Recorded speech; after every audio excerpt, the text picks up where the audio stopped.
Hi, I'm Damien from Liquid Kitty. I'm going to show you how to cut a little fruit today.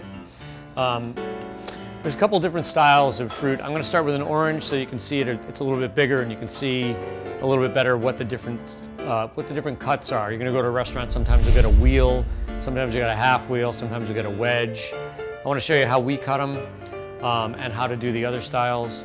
And also I'll explain to you, some places have a tool that cuts them really quickly. We cut everything by hand. You're going to want to start with a nice sharp knife. I sharpened it a little bit earlier, so it should be pretty sharp. We're going to start with a relatively large size orange. So you want to cut off the ends. It's where the orange grows, where it has the most dirt, and it's the most useless actually. So we'll cut the ends off so you can see a little bit of the fruit on both sides.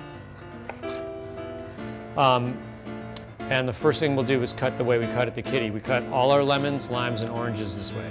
So we'll cut it right down the middle. So it's 2 halves. And then you want to give it a little slice on the inside because we want to put it on the glass so it garnishes the glass. So we'll cut it a little bit on the middle there, both sides. And you can do one of 2 ways. If you have a really sharp knife, you can just cut this way. Depending on the size of the fruit, you can get 5 or 4 wedges out of it. This one we'll get 4. We'll get 5 out of this one. Or you can cut it this way. You can cut it this way. You can cut like this. It's a little bit more difficult to judge the size of the wedge, but sometimes it's easier to get through the rind first rather than last. Depends on your style, what you like. Those are the 2 different ways to cut wedges. The beauty of these wedges is when you garnish your glass, you have a slit to put it on the glass. So that's how we cut our oranges here at the Kitty. You might go to other places and you'll see wheels. Wheels are a little fancier. You're going to lose more of the fruit.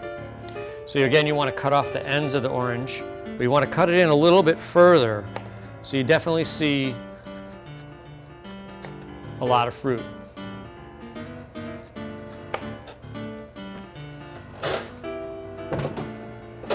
So now we'll take this and that slice that we had put in the middle, you want to put it on the end.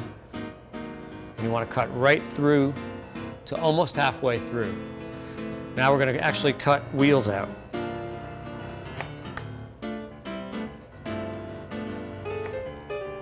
Like I said, this one's a little bit more difficult. You don't get as many slices out of one orange as you do when you do the wedge style. When you get to the end, when it starts to curve, if you cut this way, you run a real risk of the knife sliding and slicing your fingers open. If you cut this way, it's much more or less risk of that. You still want to be careful because the orange, you can see it starts to buckle when it gets to the end. You might want to turn it on its side and get through that way. I'm not doing a very good job of this. You can tell we don't do that. But anyway, so it's very difficult when you do it that way. You're going to have to figure out the best way to do it. But again, if you put the slope away from your fingers, it's much easier, much less chance of slicing your finger open. And then you put the garnish on there. Oftentimes you'll see this, the dial this way, and they'll cut it in half, and they'll put the slit here, so that way you get twice as many garnishes out of it, and then you can garnish that way too. So you can do that with your lemons, your limes, your oranges. What I want to show you now is how we make twists. Twists are very popular in martinis. A lot of people order a gin martini with a twist. Twists are in a lot of rocks drinks. So you use it for a lot of variations of different drinks. Our lemons this week are a little small, generally a little bit bigger, and it's easier to make a twist. But you bear with me because this one's a little small. So again, we're going to cut off the ends of the lemon.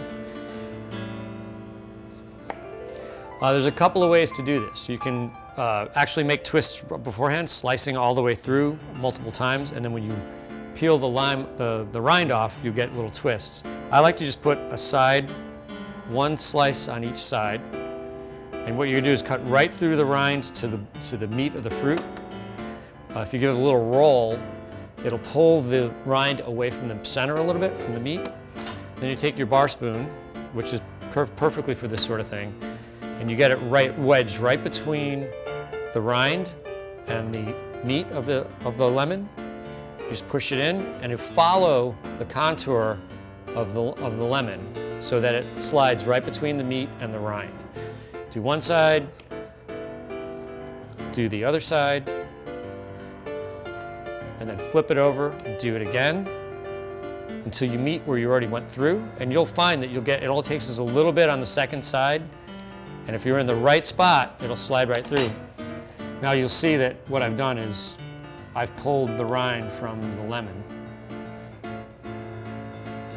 And then you have the rind, which you're going to use for your twists. And I would save this to make fresh lemon juice. You take a squeezer. And then later on, when you're making a drink that requires fresh lemon juice, you have plenty of fresh lemon juice. So now to complete the twists that we're making right now, let me clean up a little bit of the mess I made. I can be a little bit of a slob. You take your rinds.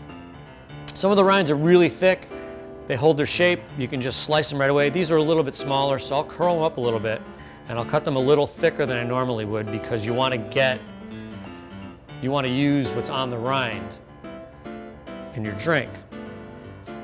Now when you put a twist in a drink, you're not just dropping the twist into the drink. What you want to do is take the twist, and the zest comes from this side of the lemon, and you'll rub it on the glass so that when you take a sip, you get a little bit of that zest, that lemon zest, and then when you twist it, you'll actually see little spots of lemon coming off, like little sparklets of lemon coming off.